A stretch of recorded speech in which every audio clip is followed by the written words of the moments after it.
உலகத்தில் நீங்கள் ரொம்ப ஜாக்கிரதையாக இருக்க வேண்டியது என்னன்னா, இன்னொருத்தரை நம்புறதுல ரொம்ப ஜாக்கிரதையாக இருக்கணும்.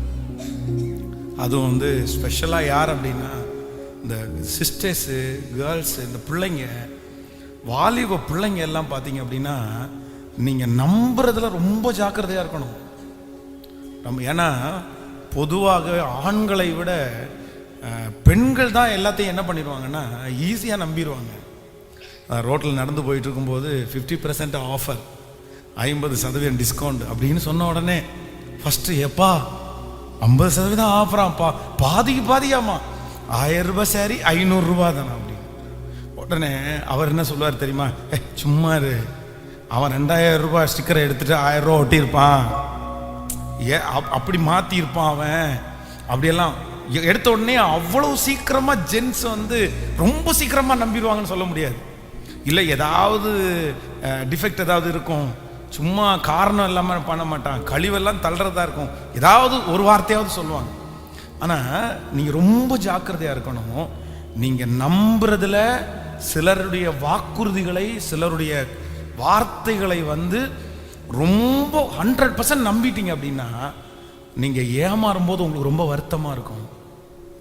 சில பிள்ளைகளெல்லாம் ரொம்ப அப்படியே ஏமாந்து, அது பசங்களும் அப்படிதான். இந்த 1.5 வருஷத்துக்குள்ள பார்த்தீங்க அப்படின்னு சொன்னால் அவ்வளோ நம்புவாங்க பாருங்களேன். அந்த பிள்ளையோட 1.5 வருஷம் தான் பழகியிருப்பாங்க, அந்த பையனோட 1.5 வருஷம் தான் பழகியிருப்பாங்க.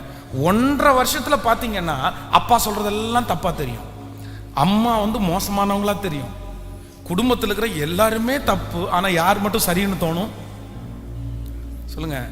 அந்த 1.5 வருஷத்தில், டேய் 1.5 வருஷத்தில் உனக்கு அந்த பொண்ணை பற்றி என்னடா தெரியும், அந்த பையனை பற்றி என்ன தெரியும்னா, 1.5 வருஷம் நான் செக் பண்ணியிருக்கிறேன், அந்த மாதிரி ஒரு நல்ல பொண்ணு வேற இல்லை அப்படின்னு. அதான் ஒரு தம்பி என்கிட்ட ஒருத்தர் அப்படிதான் சொன்னான், கல்யாணம் பண்ணும்போது, ஏண்டா அந்த புள்ள சர்ச்சுக்கே போகல அப்படின்னு சொல்கிற, அதை எப்படி திருமணம் பண்ணுறது பாச, 1.5 வருஷம் என் கூட வேலை பார்த்துருக்குறேன், 1.5 வருஷத்தில் அந்த மாதிரி ஒரு பர்ஃபெக்டான பொண்ணை நான் பார்த்ததே இல்லைன்னா. அதுக்கப்புறம் கல்யாணம் பண்ணி 1.5 வருஷம் குடும்பம் நடத்திட்டு அடுத்து வந்தான் பாருங்க, அடுத்து வந்து இந்த மாதிரி மோசமான ஒரு பொண்ணை பார்த்ததே இல்லைன்ட்டான். இல்லை உண்மையில இது நடந்த சம்பவத்தை சொல்கிறேன். 1.5 வருஷம் கல்யாணம் ஆன உடனே சண்டை வந்துச்சு, ஐயோ இந்த மாதிரி ஒருத்தரை பார்த்ததே இல்லை பாச்சர் அப்படின்னு. 1.5 வருஷம் அந்த நாவு, இன்னைக்கு இந்த நாவு பாருங்க. நான் நம்புறேன் சில மணி நேரங்கள் ஒருத்தர்கிட்ட ஸ்பெண்ட் பண்ண உடனே, இல்லை சில நாட்கள் வந்து அவங்களோட வேலை பண்ண உடனே, அவங்க நடந்துக்கிறத விதத்தை வச்சு அவங்கள அறிஞ்சிக்க முடியும்னு நீங்க நினைக்காதீங்க. 10 வாக்குறுதிகளை வந்து அவங்க நிறைவேற்றிட்டாங்கன்னா உடனே அவ்வளோதான், இனி வார்த்தையில மிஸ் பண்ணவே மாட்டாங்கன்னு நினைச்சிடாதீங்க. பிஸ்னஸ் மேன் ஒருத்தர் சொன்னாரு, பாஸ்டர் சிலர்கிட்ட பிஸ்னஸ் பண்ணும்போது நான் கடன் பட்டு பிஸ்னஸ் பண்ண மாட்டேன், ஏன் அப்படின்னு கேட்டேன். அவர் சொன்னாரு, ஃபர்ஸ்ட் வந்து பார்த்தீங்க அப்படின்னா வாங்குற பணத்தை ஒரு வருஷத்துக்கு கிளியரா இருப்பாங்க, ரொம்ப கிளியரா இருப்பாங்க. அவ்வளோதான், 5000 ரூபா போட்டோம்னா 5000 ரூபாய் பொருள் அனுப்பிடுவாங்க, 10000 ரூபா போட்டோம்னா 10000 ரூபாய் பொருள் அனுப்பிடுவாங்க, நமக்கு ஒரு சந்தேகமே வராது. ஆனால் நம்ம இதனால என்ன பண்ணுவோம் அப்படின்னு சொன்னால், அந்த இன்வெஸ்ட்மெண்ட்டை அதிகப்படுத்துவோம், 5000, 10,000, 50,000, 1,00,000 பண்ணுவோம். திடீர்னு ஒரு நாள் பார்த்தீங்க அப்படின்னா ஃபோன் எடுக்க மாட்டாங்க. இந்த மாதிரி நான் சிக்கியிருக்கேன் அப்படின்னு சொன்னார்.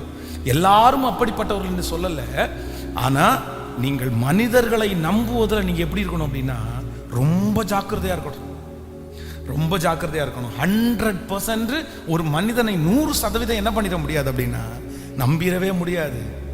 எந்த மனுஷன் பேசும்போதும் ஒன்று தோணணும், இவங்க இப்படி பண்ணாம போனாங்கன்னா, இவங்க இப்படி செய்யாம போனாங்கன்னா, இவங்க இந்த வாக்குறுதியை நிறைவேற்றாம போனா கூட நான் எஃபெக்ட் ஆக மாட்டேன், நான் அதனால கஷ்டப்பட மாட்டேன், நான் ஒரு பெரிய குழியில போய் விழமாட்டேன் அப்படின்ற அந்த கான்ஃபிடென்ட் வந்து உங்களுக்கு இருக்கணும் கண்டிப்பா. அவ்வளவுதான். இந்த மனுஷன் கைவிட்டா நான் முடிஞ்சேன், இந்த மனுஷன் நோன்னு சொன்னா நான் செத்த அப்படின்ற அளவுக்கு நம்ம என்ன பண்ணிடக்கூடாது. நான் சொல்றது உங்களுக்கு புரியுதா? நான் சொல்றது புரியுது? பக்கத்துல கையை பிடிச்சு சொல்லுங்க, இந்த மனுஷன் என்னை கைவிட்டா கூட எனக்கு ஒரு பெரிய பாதிப்பு இருக்காது, இந்த மனுஷன் சொன்ன வார்த்தையை நிறைவேற்றலைன்னா கூட எனக்கு அது பெரிய பிரச்சனையா இருக்காது அப்படின்ற நம்பிக்கை உங்களுக்கு வேண்டும். எத்தனை பேர் ஆமோதிக்கிறீர்கள்?